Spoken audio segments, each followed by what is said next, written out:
Elon Musk and his SpaceX are developing a more renewable source of fueling its space missions with their new green hydrogen rocket fuel. The Mars evangelist unveiled his plans this time to build the world's largest green hydrogen facility in South Texas. And guess what? Some of the hydrogen generated by this project will be utilized to create cleaner rocket fuel for SpaceX. And with the arrival of the Starship, things are going to change pretty much completely. And Musk is going to need humongous amounts of fuel for his rockets. So, what exactly are these green hydrogen fuels? Let's see. You see, with reusability and the upcoming launches of satellite constellations are likely to leave more rocket emissions in the atmosphere, and that's about Starlink. Access to space is getting cheaper and more frequent with the capacity to reuse rockets. It is a critical component of making space travel more accessible to a broader percentage of the population, whether through direct access to global space industries or through applications of data, services, and goods for the wider economy.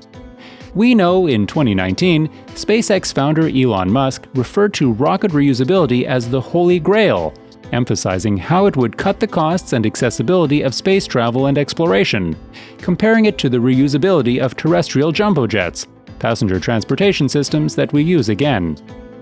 The thing is that each and every rocket launch requires huge amounts, really huge amounts of rocket fuel, and that in turn is converted into emissions. Ever since that, space agencies, rocket builders, and launch service providers all around the world have begun designing and implementing innovative solutions that take into account numerous uses for rockets and their components. What SpaceX has now done with the green fuel is a huge change, at least gives a huge promise. Green Hydrogen International, or GHI, a Texas-based energy business, revealed recently their ambitions to build the world's largest green hydrogen plant in South Texas. In fact, this isn't just about SpaceX. According to GHI, some of the hydrogen generated through this project will be utilized to create clean rocket fuel for Elon Musk's aerospace business, SpaceX. When finished, the massive 60-gigaton project in Duval County, Texas, near a hydrogen storage facility, would create approximately 2.5 billion kilos of green hydrogen each year. And guess what? This is enormous in comparison to the current largest plant. Air Liquide's 20-megawatt Bécancour facility in Quebec, Canada, generates just 300,000 kilos of hydrogen per year, making it the world's biggest green hydrogen plant. Hydrogen is the most plentiful element in the universe, accounting for nearly 75% of all visible stuff and powering stars such as our Sun. So, it is frequently promoted as a potential silver bullet in the battle against climate change here on Earth. So, just as any solution has its own drawbacks, there is one question about the so-called green hydrogen fuel. Is this energy source truly clean? The present technique of producing the colorless gas is known as steam reforming. It requires the usage of high heat and pressure to extract hydrogen from methane, producing carbon dioxide as a byproduct. The process of creating gray hydrogen is extremely energy demanding and emits enormous amounts of greenhouse gases into the atmosphere. Per kilogram of gray hydrogen generated, approximately 10 kilos of CO2 are exhaled. The approach utilized to generate blue hydrogen tries to clean up the steam reforming process by taking back produced carbon dioxide and storing it in rock pockets deep down. Aside from that, experts from Cornell and Stanford universities claim that the entire process of producing blue hydrogen emits around 20% more greenhouse emissions than just burning natural gas. However, don't worry, the sector is on the right track. Green hydrogen production takes a step further, utilizing renewable energy sources, such as sun and wind, to power devices known as electrolyzers, which separate hydrogen and oxygen atoms inside water. This technique emits almost no greenhouse gases into the environment. According to one International Energy Agency estimate, producing green hydrogen rather than gray hydrogen might avoid up to 830 million tons of carbon dioxide from leaking into the environment each year. So again, benefits. Still, there are a few glitches to work out before the green hydrogen business can take off. According to estimates, less than 5% of hydrogen generated today is considered green hydrogen.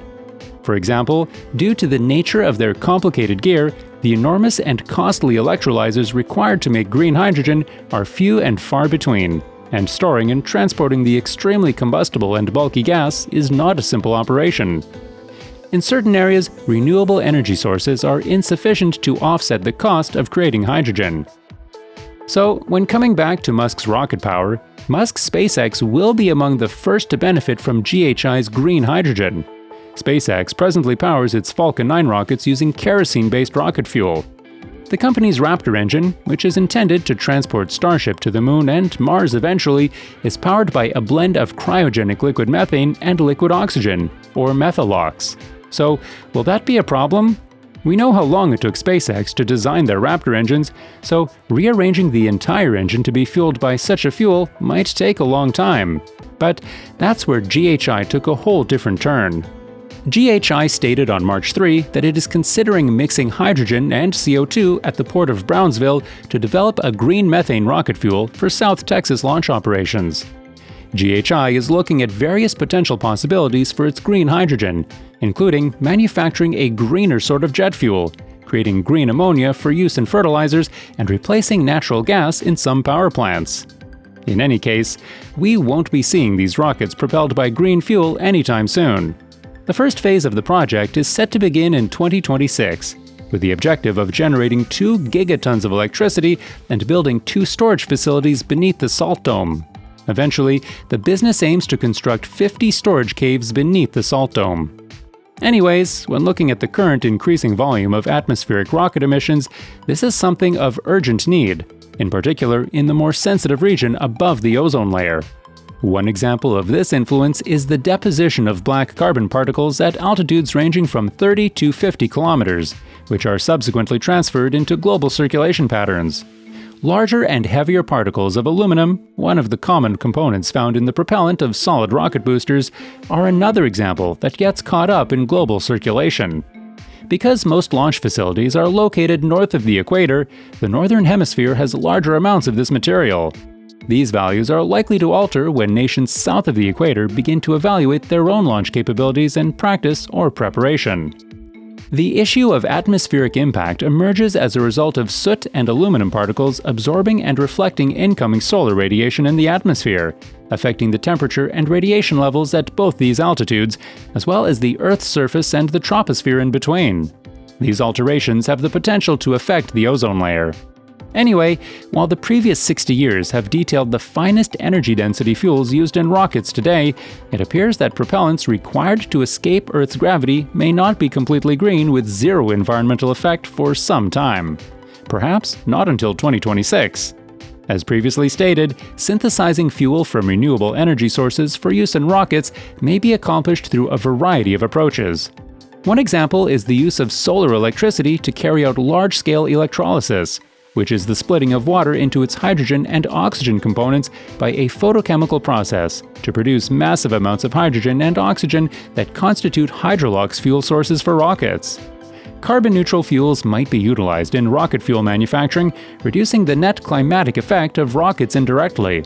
Domestically generated sustainable fuels have the potential to become a significant industrial industry. And guess what? It's not just about these environmental benefits. This can have additional beneficial consequences, such as increased demand for advanced engineering education programs. These can lead to a huge number of appealing job prospects for specialized technicians, while also preventing future brain drain in many developing countries. So, what do you guys think about these green hydrogen fuels? Apart from that, is it really the time we start to consider green fuel options?